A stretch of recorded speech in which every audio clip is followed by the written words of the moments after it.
गजल, ये शब्द सुनते ही एक अलग सी धुन जहन में गूंजने लगती है। पर कभी सोचा है कि ये जादू आता कहाँ से है? ये सिर्फ खूबसूरत शब्दों का खेल नहीं, बल्कि इसके पीछे एक पूरा गणित, एक व्याकरण छिपा हुआ है। तो चलिए आज उसी व्याकरण के पर्दे को उठाते हैं और समझते हैं कि गजलों को उनकी आत्मा कैसे मिलती है। तो इस सफर की शुरुआत करते हैं और सबसे पहले ये समझने की कोशिश करते हैं कि आखिर शायरी हमारी रोजमर्रा की बातचीत से इतनी अलग और इतनी सुरीली क्यों लगती है। इसमें ये संगीत आता कहाँ से है? चलिए एक बहुत ही बुनियादी सवाल से शुरू करते हैं। हम रोज जो बातें करते हैं यानी गद्य, और जो कविता या शायरी हम सुनते हैं यानी पद्य, इन दोनों में आखिर सबसे बड़ा फर्क है क्या? और इसका जवाब छिपा है एक बहुत ही दिलचस्प चीज में। वो है एक जैसा भार या वजन। सोचिए, शायरी की हर लाइन एक तराजू है और उस पर रखे गए शब्द एक बराबर वजन के हैं। यही एक जैसा वजन उसे वो लय, वो संगीत देता है जो आम बातचीत में कहीं गुम होता है। तो ये वजन या भार आखिर है क्या चीज? सच कहूं तो यही वो नींव है जिस पर गजल की पूरी खूबसूरत इमारत खड़ी होती है। तो चलिए इस नींव को थोड़ा और करीब से देखते हैं। तो वजन है क्या? आसान भाषा में कहें तो ये हर शब्द का अपना एक वजन है, और ये वजन इस बात से तय होता है कि उसे बोलने में कितना समय लगता है, मतलब उसकी आवाज छोटी है या लंबी। और गजल का सबसे पहला, सबसे सुनहरा नियम यही है, हर एक लाइन का कुल वजन बिल्कुल बराबर होना चाहिए, एक तोला भी कम या ज्यादा नहीं। अच्छा, इसे और भी आसान बनाना हो तो क्या ये माना जा सकता है कि खूबसूरत शायरी के पीछे भी वही तकनीक है जो हमारे कंप्यूटर को चलाती है? जी हाँ, शायरी का भी अपना एक बाइनरी कोड होता है। ये कमाल की बात है। जैसे कंप्यूटर अपनी पूरी दुनिया सिर्फ 0 और 1 से बनाते हैं, ठीक वैसे ही गजल का पूरा विज्ञान, जिसे अरूज कहते हैं, वो सिर्फ 2 अंकों पर टिका है, 1 और 2। ये शायरी का अपना बाइनरी सिस्टम है। और ये 1 और 2 क्या है? बहुत सिंपल है। ये बस 2 तरह की आवाजें हैं। एक है लघु यानी छोटी आवाज, जिसे हम 1 से दिखाते हैं, और दूसरी है दीर्घा यानी लंबी आवाज, जिसे हम 2 से दिखाते हैं। बस पूरी गजल इन्हीं 1 और 2 के खेल से बनती है। आइए एक उदाहरण से समझते हैं। शब्द है कलम। जरा ध्यान दीजिए, हम इसे बोलते कैसे हैं? क लम। हम कलम नहीं कहते।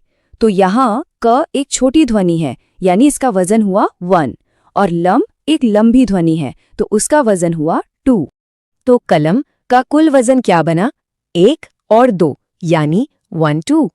और अब जादू देखिए, सनम यानी सनम, वतन यानी वतन, चमन यानी चमन, इन सभी शब्दों का वजन भी ठीक 1 2 ही है, क्योंकि इन सब में एक छोटी आवाज के बाद एक लंबी आवाज आती है।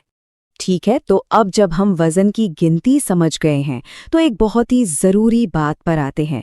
एक ऐसी बात जो इस पूरे खेल को बना भी सकती है और बिगाड़ भी सकती है, और वो है सही उच्चारण।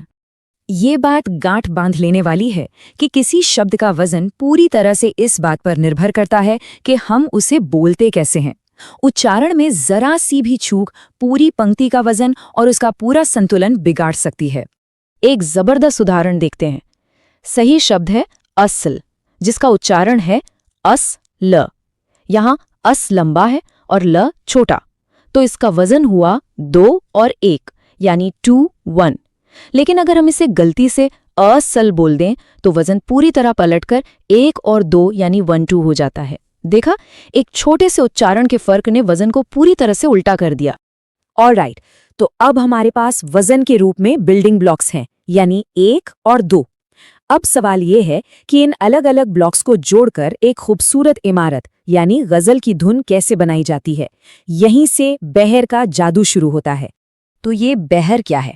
सीधे साधे शब्दों में ये वजन का एक फिक्स्ड पैटर्न है, एक धुन है जिसे गजल की हर एक लाइन में दोहराया जाता है।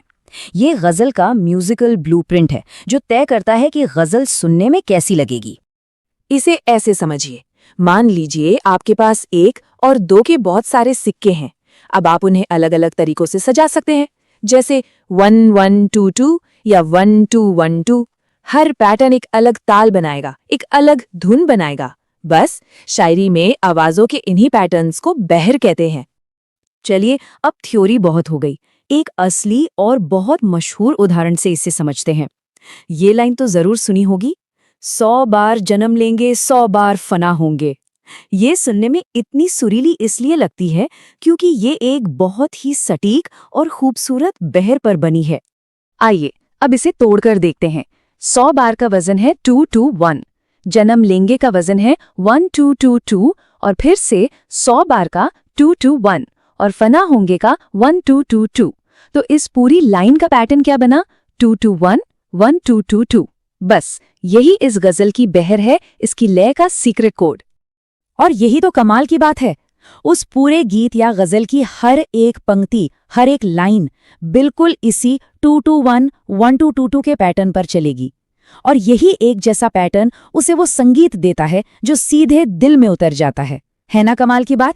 तो इतना सब कुछ जानने के बाद मन में एक सवाल जरूर उठता है, क्या ये सब नियम कानून, ये 1 और 2 की गिनती एक शायर की क्रिएटिविटी के लिए सिर्फ बंधन है या कुछ और? असल में एक शायर के लिए यह नियम एक टूल किट की तरह है। पहला टूल 1 और 2 की ध्वनियों को पहचानना, दूसरा टूल शब्दों के वजन को मापना, और तीसरा और सबसे कलात्मक टूल इन शब्दों को एक चुनी हुई बहर या धुन में इस तरह पिरोना कि संगीत और भावना एक हो जाएं। तो अंत में हम उसी सवाल पर वापस आते हैं, क्या ये नियम रचनात्मकता के पंख काटते हैं या उसे उड़ने के लिए एक अनुशासित आकाश देते हैं?